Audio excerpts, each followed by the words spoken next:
Hello students, myself Dr. Aparna Sharma, lecturer of Political Science.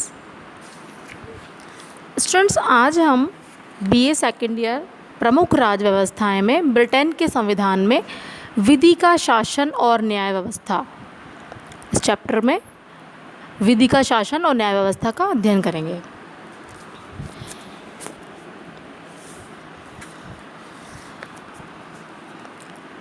विधि का शासन British शासन प्रणाली की एक बहुत ही प्रमुख विशेषता है। यह उस लंबे संघर्ष का परिणाम है जो ब्रिटिश जनता ने सैकड़ों वर्ष तक अपने अधिकारों की रक्षा के लिए किया। ब्रिटिश शासन प्रणाली में निरंकुश प्रभुता और स्वेच्छाचारिता के लिए कोई स्थान नहीं है। वहाँ विधि का शासन है। प्रत्येक व्यक्ति विधि के अधीन है और न्यायपालिका स्वाधीन है।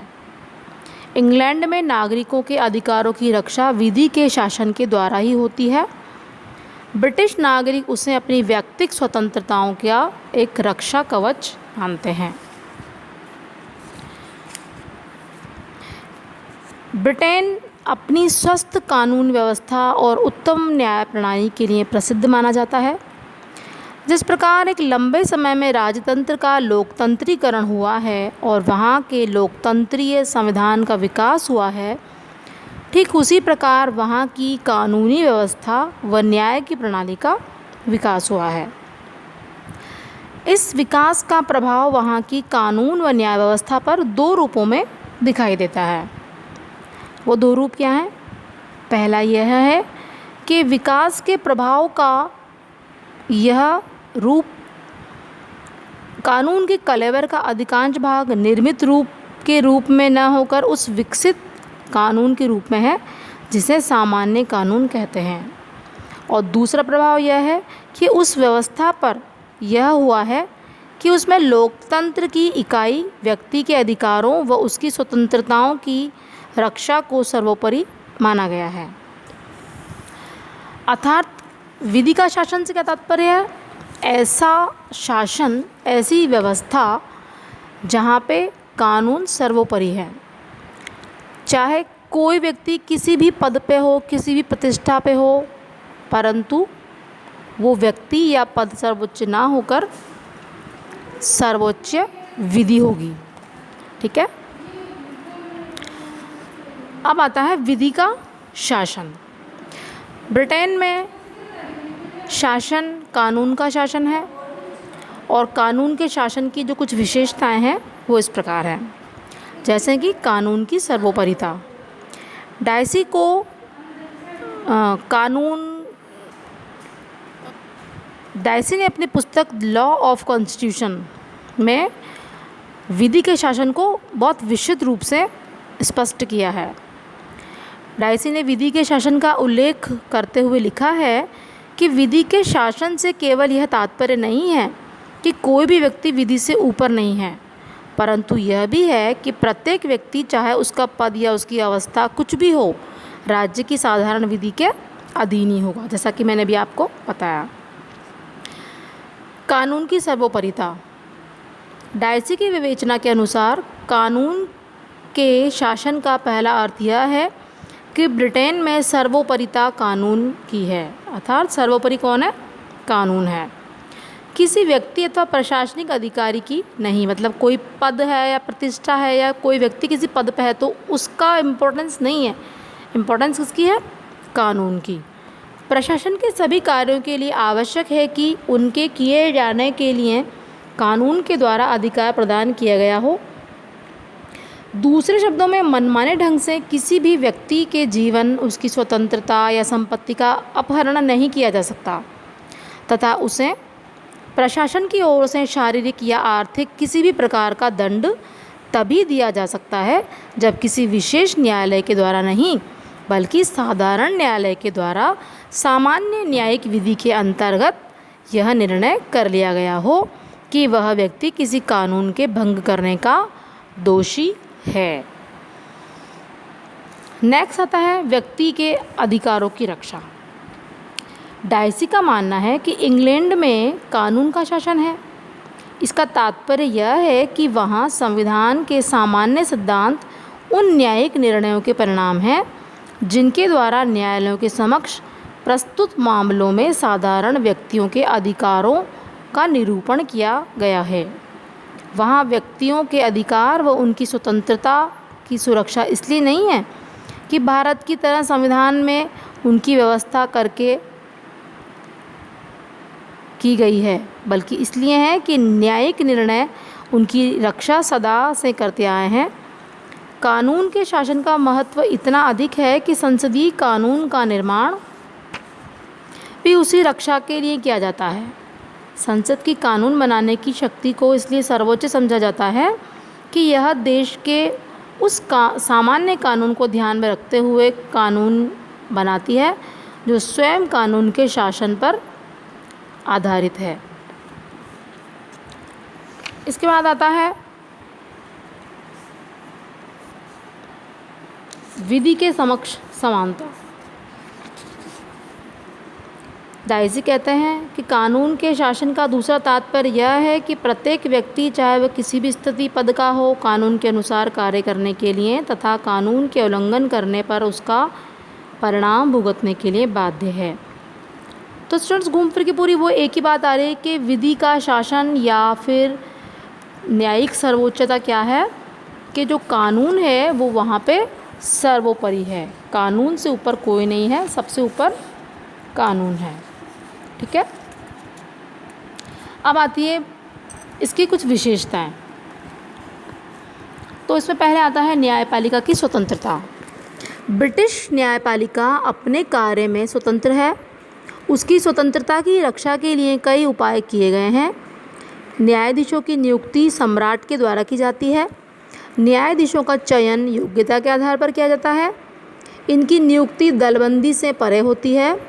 अधिकतर न्यायाधीश अनुभवी, सुप्रसिद्ध होते हैं। उनकी पदावधि सुरक्षित रहती है और उनकी नियुक्ति जीवन पर्यंत के लिए की जाती है। वे अपने पदों पर सदाचरण तक बने रहते हैं। कार्यपालिका उन्हें अपने इच्छानुसार पदच्युत नहीं कर सकती है। किसी भी न्यायाधीश को केवल तभी हटाया जा सकता है जबकि संसद के दोनों सदन इस संबंध में सिफारिश करें। न्यायाधीशों को पर्याप्त वेतन दिया जाता है ताकि वे रिश्वत लेने के लोभ से बचे रहें और उनके कार्यकाल में उनकी सेवा की शर्तों में कोई ऐसा परिवर्तन नहीं किया जा सकता जिससे उन्हें हानि हो। अर्थात ब्रिटेन के संविधान में न्यायपालिका की स्वतंत्रता को बहुत महत्व दिया गया है। दूसरा आता है निःशुल्क कानूनी सहायता और परामर्श। स्टूडेंट्स, देखो, ऐसा कहा जाता है कि न्यायालय के द्वार सभी के लिए खुले हुए हैं, किंतु यह तभी संभव है जबकि हर व्यक्ति इतना सामर्थ्य रखता हो कि वह वकीलों की सेवाएं हासिल कर सके। जैसे कि आप सब जानते हैं कि आज के समय में न्याय इतना महंगा हो गया है कि हमें अगर न्याय चाहिए तो उसके लिए हमारी जेब भरी हुई होनी चाहिए। ठीक है। निर्धन लोगों के लिए न्याय के समक्ष समता का कोई मूल्य नहीं है। लेकिन ब्रिटेन में क्या है, निःशुल्क या मामूली शुल्क देकर वकीलों की सेवाएं प्राप्त हो सकती हैं। कानूनी सहायता योजना लॉ सोसाइटी की देखरेख में चल रही है और इस प्रकार हर व्यक्ति कानून की शरण में जा सकता है और अपनी जो प्रॉब्लम है न्याय से संबंधित उसका निपटारा सुलझाना जरूर होगा। नेक्स्ट है वकीलों की द्वैध व्यवस्था। ब्रिटिश न्याय व्यवस्था की एक अन्य विशेषता वकीलों की द्वैध व्यवस्था है। प्रथम श्रेणी में विधि संबंधी परामर्श देने वाले अधिवक्ताओं को रखा जा सकता है। इन्हें सिलिसिटर या अटर्नी कहा जाता है और द्वितीय श्रेणी में बैरिस्टर को रखा जाता है। ये सिलिसिटर द्वारा तैयार विषयों को न्यायालयों में उपस्थित करते हैं और वादी के पक्ष में तर्क प्रस्तुत करते हैं। सिलिसिटर अदालतों में भाग नहीं लेते हैं।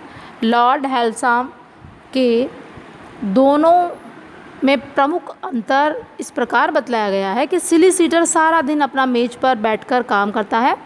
वह अपने स्टाफ से काम लेता है, अपने मुवक्किलों से साक्षात्कार करता है, पत्र लिखवाता है। बैरिस्टर स्वयं को मुक्त रखता है ताकि जब कोर्ट उसे बुलाए वह उसके समक्ष हो सके। एक व्यवसाय का आदमी होता है और दूसरा काफ़ी हद तक एक कलाकार और विद्वान होता है। मतलब यहाँ पे जो वकील है उनमें द्वैध व्यवस्था है, यानी कि दो प्रकार की व्यवस्था है। नेक्स्ट है निर्दोषिता की मान्यता।